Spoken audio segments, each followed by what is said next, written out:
Les hommes sont à essence primaire des phallocrates. L'homme veut toujours dominer la femme. L'homme veut toujours utiliser la femme comme un objet de plaisir. Autrement, si c'est des femmes qui gouvernaient ces pays, ça m'étonnerait que ces femmes fassent l'apologie de la polygamie. Est-ce que vous comprenez? Ces hommes qui dirigent et qui veulent, par exemple, légaliser la polygamie, est-ce que vous en avez un seul parmi eux qui soit d'accord que sa femme ait plusieurs maris? Est-ce que vous en avez un seul parmi tous les chefs d'État du monde qu'on connaît qui est d'accord que sa femme ait 2 maris? Que lui, président de la République, on sache que sa femme a un mari dans la société. Y a-t-il un seul? Y a-t-il un seul ministre, un seul député qui soit d'accord que sa femme ait plusieurs maris?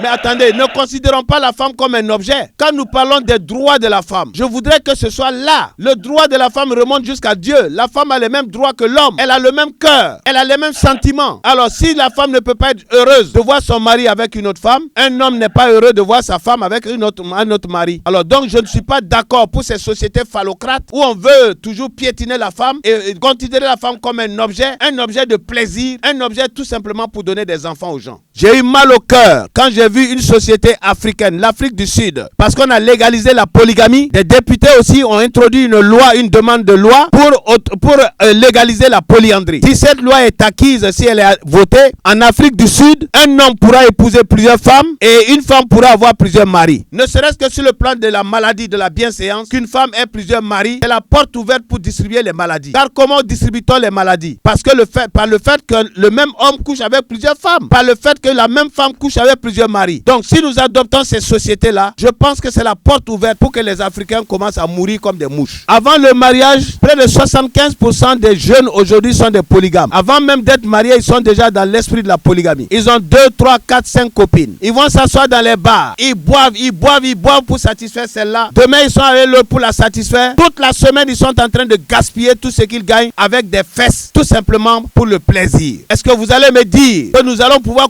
construire une bonne société, d'ailleurs morale, et une société où nous aurons beaucoup de jeunes investisseurs? Croyez-vous que ces jeunes-là, qui ne peuvent pas économiser parce qu'ils gaspillent dans les fesses des femmes, vous croyez que ces jeunes-là ont un avenir? Si c'est ceux-là les gouvernants de demain, vous croyez que l'Afrique est bien partie ainsi?